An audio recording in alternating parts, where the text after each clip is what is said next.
all the private medical college, whose responsibility? How they came out in the night at 12:30? They should not be allowed to come out in the outside. They have to protect themselves also. When it happens in other states, it is also condemnable. Manipur you have seen so many. UP you have seen so many. Bihar you have seen so many. Other state, Odisha you have seen so many. There also we think government must take stringent action. पश्चिम बंगाल की सियासत में मचा पूछा। दुर्गापुर की 23 वर्षीय medical छात्रा के साथ हुए जघन्य बलात्कार पर अब खुद मुख्यमंत्री ममता बनर्जी के बयान ने तूफान खड़ा कर दिया। ममता बनर्जी ने पीड़िता पर ही सवाल उठाते हुए कह दिया कि लड़की रात के 12:30 बजे बाहर क्यों गई और यहीं से बवाल चालू हो गया। अब सोशल मीडिया से लेकर संसद तक एक ही आवाज़ गूंज रही है कि क्या एक महिला मुख्यमंत्री से ऐसे असंवेदनशील टिप्पणी की उम्मीद की जा सकती है। बीजेपी ने ममता को नारीत्व पर कलंक बताया है, तो आम लोग पूछ रहे हैं कि क्या अब हमारे नेता पीड़िता को ही दोषी ठहराएंगे। देश भर में गुस्सा, विरोध और सवाल। क्या भारत की राजनीति अब विक्टिम ब्लेमिंग के अंधकार से निकल नहीं पाएगी? नमस्कार, आप देख रहे हैं सत्यवारा टाइम्स। मैं हूं आपके साथ विरूपाक्ष पांडे। आज हम एक ऐसी खबर लेकर आए हैं जो पूरे देश को हिलाकर रख रही है। पश्चिम बंगाल के मुख्यमंत्री ममता बनर्जी का एक बयान इतना विवादित हो गया कि उन्हें नारीत्व पर कलंक कहा जा रहा। दरअसल बात है पश्चिम बंगाल के दुर्गापुर की, जहां एक 23 साल की MBBS छात्रा के साथ गैंगरेप हुआ। लेकिन इससे भी ज़्यादा शॉकिंग बात यह थी कि खुद मुख्यमंत्री ममता बनर्जी ने पीड़िता पर ही सवाल उठा दिया। That police, it is not me, it is a police. There is a private college. The matter nobody is supporting. You tell me when Odisha, before 3 weeks ago, 3 girls are raped in the sea beach. What action is being taken by the Odisha government? And Bengal, if anything happens on women, we don't allow anything to be considered as a casual case. It's a serious case we consider. And that girl, it is shocking. She was studying in a private medical college. So all the private medical college, whose responsibility?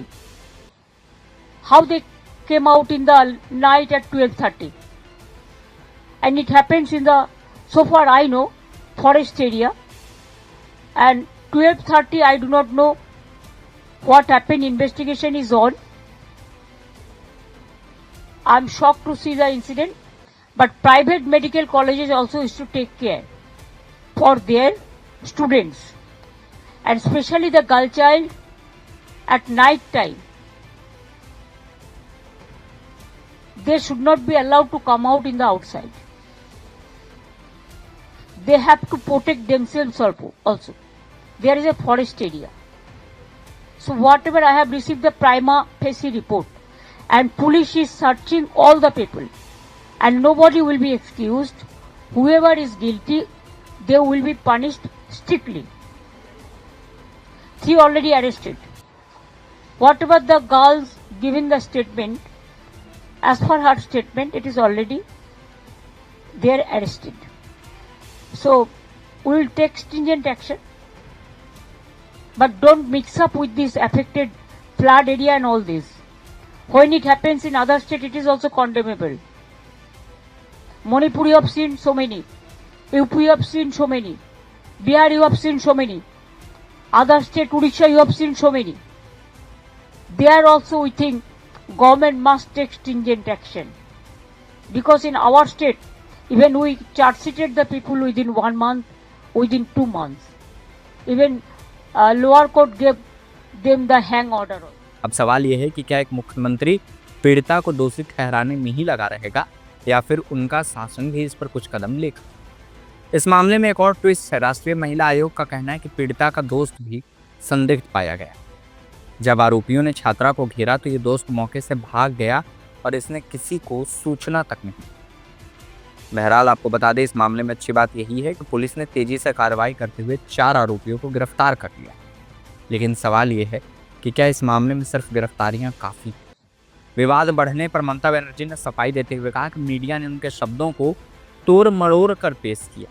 लेकिन क्या ये सफाई एक राजनेता, एक मुख्यमंत्री की तरफ, एक महिला की तरफ से काफ़ी है? आपको बता दें कि भारतीय राजनीति में रेप के मुद्दे पर असंवेदनशील बयानों का इतिहास काफी काला रहा। मुलायम सिंह यादव ने 2014 में मुंबई गैंगरेप केस में 3 आरोपियों को मृत्यु दंड मिलने पर कहा था, लड़के हैं, गलती हो जाती है, क्या रेप केस में फांसी दी जाएगी, हम ऐसे कानून को बदलने की कोशिश करेंगे। उन्होंने आगे कहा था, लड़के लड़की में मतभेद हो जाता है, उसके बाद लड़की रेप का नाम दे देती। बाबूलाल गौर जो बीजेपी मध्य प्रदेश के गृह मंत्री थे, उन्होंने भी 2014 में रेप को सामाजिक अपराध बताते हुए कहा, यह पुरुष और महिला पर निर्भर करता है, कभी ये सही होता है, कभी गलत। आश्चर्य यह था कि इसके बावजूद भी वे गृह मंत्री बने रहे थे। रामसेवक पैखरा ने भी 2014 में कहा, रेप जानबूझकर नहीं होता, ये दुर्घटनावश होता है। बाद में उन्होंने भी यह दावा किया था कि उनके शब्दों को मीडिया ने तोड़ मरोड़ कर पेश किया। आरएसएस प्रमुख मोहन भागवत ने भी कहा था कि रेप शहरों में होता है, गाँव में नहीं। महिलाओं को रिश्तेदारों के अलावा किसी और पुरुष के साथ बाहर नहीं जाना चाहिए। इन सभी मामलों में दुखद बात यह है कि अधिकांश नेताओं को कोई वास्तविक सजा नहीं मिली। कुछ ने सफाई ली और कुछ ने कहा कि उनके शब्दों को गलत तरीके से पेश किया गया, लेकिन वास्तविक जवाबदेही किसी की नहीं रही। मुलायम सिंह यादव से लेकर ममता बनर्जी तक हर पार्टी के नेता जब भी रेप जैसे संवेदनशील मुद्दे पर बोलते हैं तो अपनी मानसिकता की पूरी पोल खोल देते हैं। लड़की है, गलती हो जाती है, रेप कभी सही कभी गलत, लड़की है, बाहर क्यों गई, ये सारी नेताओं के शर्मनाक सोच दिखाती है। क्या यही हमारे वो नेता हैं जो पीड़िता को दोषी ठहराते हैं और बलात्कारियों को बचाने के लिए तर्क देते हैं? आपकी बेटियां हैं, बहनें हैं, क्या आप उनके साथ कुछ भी हो तो आप यही कहेंगे कि वे रात में बाहर क्यों गई थी? जनता इन्हें वोट देकर गद्दी पर बिठाती है ताकि वह समाज की सुरक्षा करे, पीड़िता पर उंगली उठाने के लिए। नेताओं का काम कानून व्यवस्था ठीक करना है, विक्टिम ब्लेमिंग करना नहीं।